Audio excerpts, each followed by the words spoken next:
Welcome to Slash Bash, where today I am bringing you another Choosing Beggar Reddit video. In our first story, my short, happy life as an expert witness. Let's jump right in. This happened a long time ago when I was early in my career. I was working at a well-known university. I was contacted by some people associated with the university who told me that they had a startup. They were involved in a patent dispute and they were interested in hiring me as an expert witness. I had no direct experience with the business that they were in, but I was an expert in some of the underlying science. Coincidentally, at the time I was dating a patent attorney. So I contacted my personal attorney, henceforth referred to as Snuggle Monkey, and asked her what I should expect, how much I should charge, etc. Thankfully, she was willing to accept dinner and drinks in lieu of her hourly. She told me a couple of things. First, since I had no experience, I probably wouldn't expect any money to take the initial meeting. Second, fees vary so much that it was hard to advise me on how much to ask, but she thought $100 per hour was a good starting point. Snugs told me that $100 per hour was just for the research time. Actually, testimonial rate would be a separate negotiation and much higher. Since I had no experience, I should be ready to come down a bit, but not a lot. She said that if they tried to lowball, I should just walk away. I met with these guys and right off the bat, I am asked to sign a non-disclosure agreement. Snuggle Monkey had warned me that this would happen, but I was surprised that it was straight out of one of those lawyer-in-a-box type things that you can buy at Staples. After we all sign it, they give me their patent and the competitor's patent and leave me alone for a while to read them. I'm surprised how vague they both are from a technical details point of view. But again, Snugs had warned me that this was pretty common. These things are often written by and for lawyers and not engineers. They come back and explain that they are in a patent dispute, they need someone to poke holes in the opponent's patent and ask me if I would like to be involved. I say that I am interested and I say yes. They outline a technical analysis that they'd like done. It is fairly substantial, at least 15 to 20 hours work. I figure that now is the time to broach payment, so I suggest $100 per hour as reasonable. They look at me like I have two heads. They explain that, wait for it, this will be on spec. They'll pay $100 for the time that I am actually on the witness stand, but nothing before that.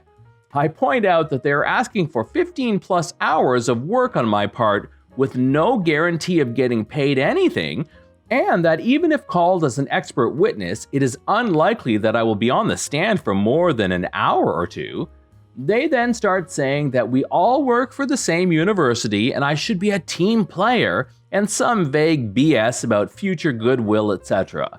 I ask exactly how was the university involved in this venture, and they both start to look nervous and start hemming and hawing.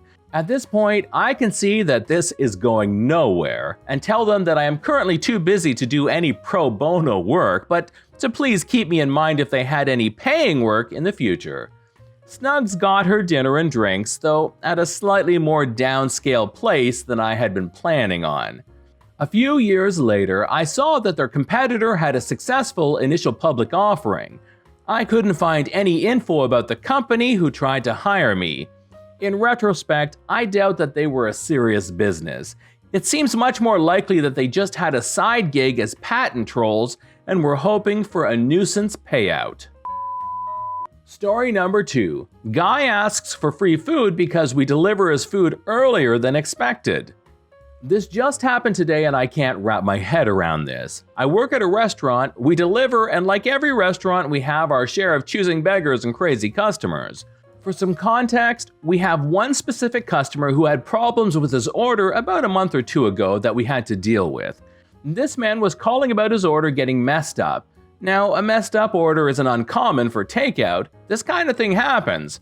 But this customer was accusing us of trying to kill his mom. He called to complain that his mom had serious allergies that we didn't cater to.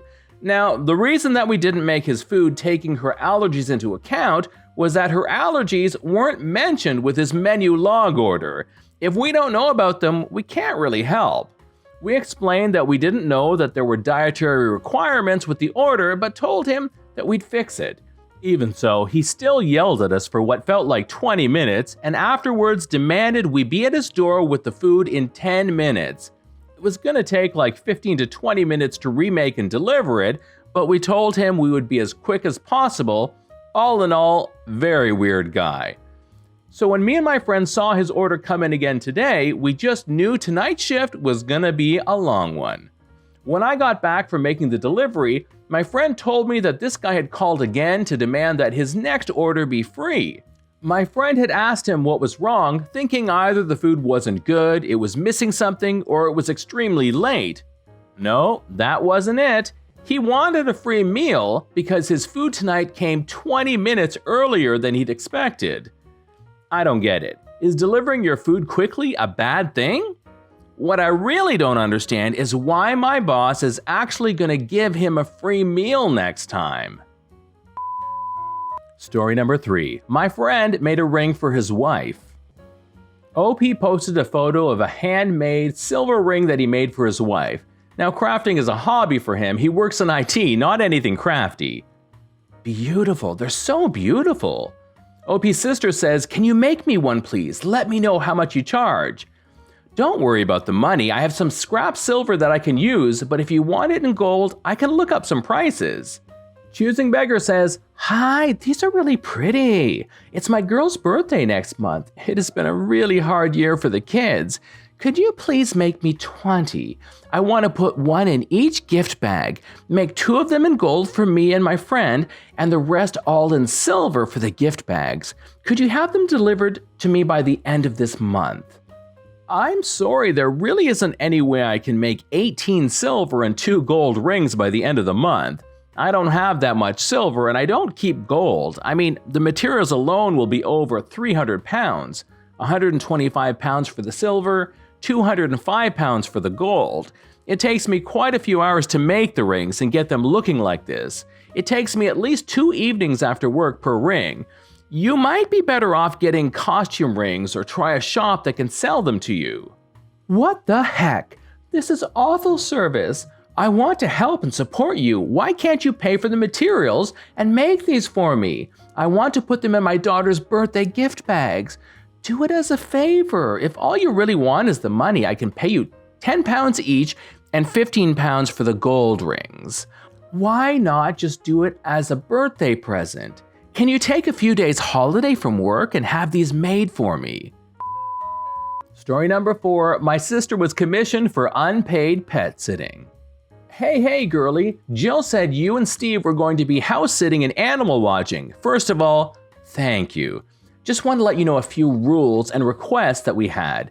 Please be here at 6:30 a.m. sharp for first feeding, 12 p.m. sharp for lunch, and 5:30 p.m. sharp for dinner. 2. Please clean up around the food and water areas after each feeding. Make sure you are staying until they finish. The cat sometimes takes a while, so be mindful of that. 3. 15 minutes after feeding concludes, please take the dogs out individually for personal playtime.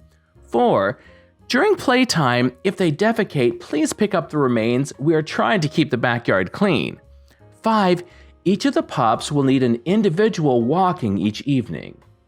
6. Please message me or Jill at the conclusion of each trip and let us know if anything went wrong.